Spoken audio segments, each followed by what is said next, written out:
ಯುವ ಮೀನುಗಾರ ರವಿ ಕಾರ್ವಿ ವಿಶಿಷ್ಟ ಮೀನಿನ ಗೂಡು ತಯಾರಿಸಿದ್ದಾರೆ. ಇದು ಸುಲಭವಾಗಿ ಮೀನನ್ನ ಸೆರೆ ಹಿಡಿಯುವ ತಂತ್ರಜ್ಞಾನವಾಗಿದೆ. ಸದ್ಯ ಕರಾವಳಿಯಲ್ಲಿ ಕೆಂಬೇರಿ ಮೀನು ಹಿಡಿಯುವ ಈ ಗೂಡು ಜನಪ್ರಿಯವಾಗಿದೆ. ತ್ರಿಕೋನಾಕಾರದ ಬಾಗಿಲ ಮೂಲಕ ಗೂಡಿನೊಳಗೆ ಮೀನುಗಳ ಎಂಟ್ರಿಯಾಗುತ್ತೆ.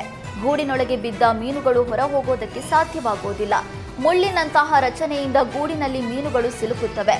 ಪ್ರತ್ಯೇಕ ಬಾಗಿಲಿನ ಮೂಲಕ ಮೀನುಗಳನ್ನು ಹೊರತೆಗೆಯುವ ವ್ಯವಸ್ಥೆ ಕೂಡ ಮಾಡಲಾಗಿದೆ.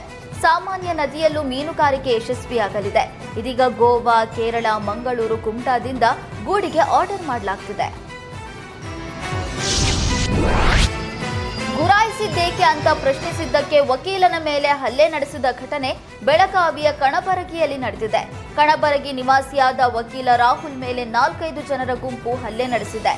ವಕೀಲ ರಾಹುಲ್ ಹಾಗೂ ಸಂಬಂಧಿ ನೇಹಾಲ್ ಬೈಕ್ನಲ್ಲಿ ಹೋಗುವಾಗ ರಸ್ತೆಯಲ್ಲಿದ್ದ 4-5 ಜನರ ಗುಂಪು ವಕೀಲ ರಾಹುಲ್ನನ್ನ ಗುರಾಯಿಸಿದೆ. ಇದನ್ನ ಪ್ರಶ್ನಿಸಿ ಮನೆಗೆ ಹೋಗಿದ್ದ ವಕೀಲ ರಾಹುಲ್ನನ್ನ ಕರೆಸಿ ಹಲ್ಲೆ ನಡೆಸಿದ್ದಾರೆ. ವಕೀಲ ರಾಹುಲ್ನ ಕೈ, ಮುಖ, ಹಲ್ಲುಗಳಿಗೆ ಗಾಯಗಳಾಗಿದ್ದು ರಾಹುಲ್ ಬೆಳಗಾವಿ ಬಿಮ್ಸ್ ಆಸ್ಪತ್ರೆಗೆ ದಾಖಲಿಸಿ ಚಿಕಿತ್ಸೆ ಕೊಡಿಸಲಾಗುತ್ತಿದೆ.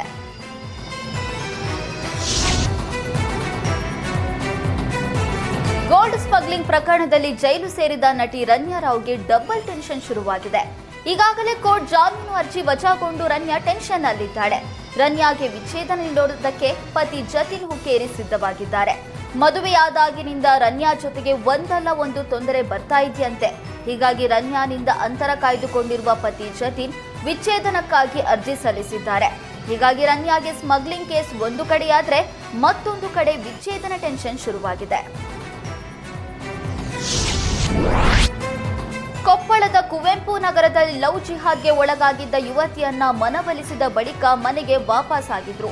ಇದೀಗ ಅನ್ಯ ಧರ್ಮದ ಯುವಕರು ಯುವತಿ ಮನೆಯವರಿಗೆ ಕಿರುಕುಳ ಕೊಡ್ತಾ ಇರುವ ಆರೋಪ ಕೇಳಿ ಬಂದಿದೆ. ಯುವತಿಯ ಕುಟುಂಬಕ್ಕೆ ನಿರಂತರವಾಗಿ ಕಿರುಕುಳ ಕೊಡಲಾಗ್ತಿದೆ. 2 ವರ್ಷಗಳ ಹಿಂದೆ ದೇವೇಂದ್ರ ಗೌಡ ಮಗಳು ಫಾರೂಕ್ ಎಂಬ ಯುವಕನನ್ನ ಪ್ರೀತಿ ಮಾಡ್ತಿದ್ಲು. ಬಳಿಕ ಯುವತಿ ಮನವೊಲಿಸಿ ಮರಳಿ ಮನೆಗೆ ಕರೆದುಕೊಂಡು ಬಂದಿದ್ರು.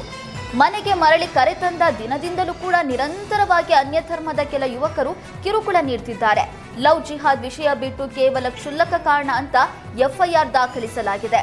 ನಮಗೆ ರಕ್ಷಣೆ ಕೊಡಿ ಅಂತ ಲವ್ ಜಿಹಾದ್ಗೆ ಒಳಗಾದ ಯುವತಿಯ ಕುಟುಂಬ ಬೇಡಿಕೊಳ್ತಿದೆ.